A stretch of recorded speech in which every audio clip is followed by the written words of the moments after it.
Hebrews 2 verses 11 to 18.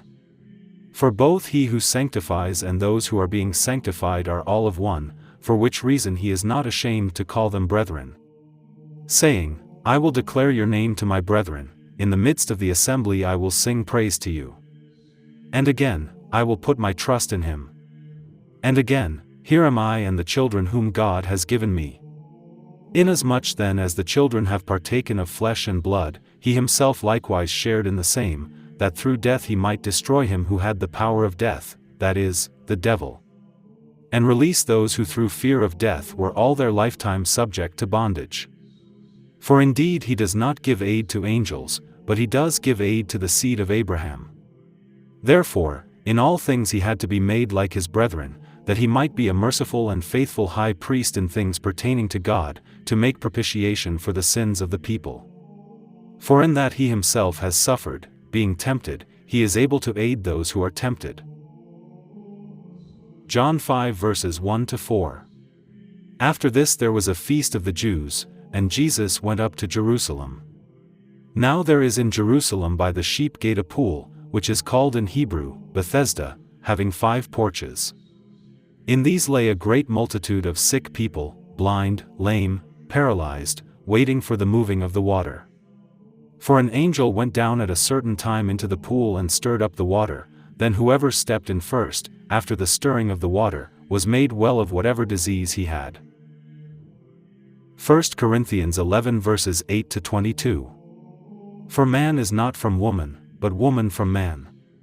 Nor was man created for the woman, but woman for the man. For this reason the woman ought to have a symbol of authority on her head, because of the angels.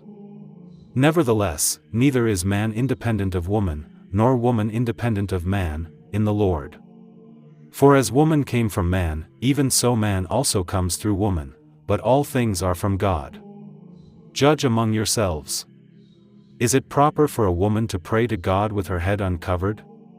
Does not even nature itself teach you that if a man has long hair, it is a dishonor to him?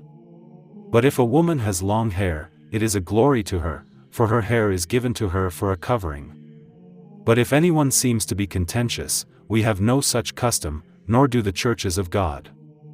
Now in giving these instructions I do not praise you, since you come together not for the better but for the worse. For first of all, when you come together as a church, I hear that there are divisions among you, and in part one believe it.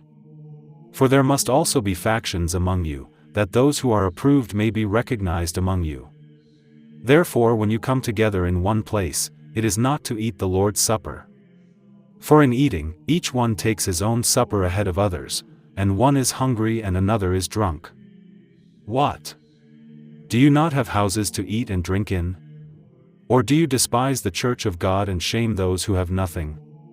What shall I say to you? Shall I praise you in this? I do not praise you. Matthew 17 verses 10 to 18. And his disciples asked him, saying, Why then do the scribes say that Elijah must come first? Jesus answered and said to them, Indeed, Elijah is coming first and will restore all things. But I say to you that Elijah has come already, and they did not know him but did to him whatever they wished. Likewise the Son of Man is also about to suffer at their hands.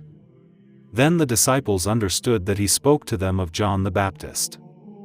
And when they had come to the multitude, a man came to him, kneeling down to him and saying, Lord, have mercy on my son, for he is an epileptic and suffers severely, for he often falls into the fire and often into the water. So I brought him to your disciples, but they could not cure him. Then Jesus answered and said, O faithless and perverse generation, how long shall I be with you? How long shall I bear with you?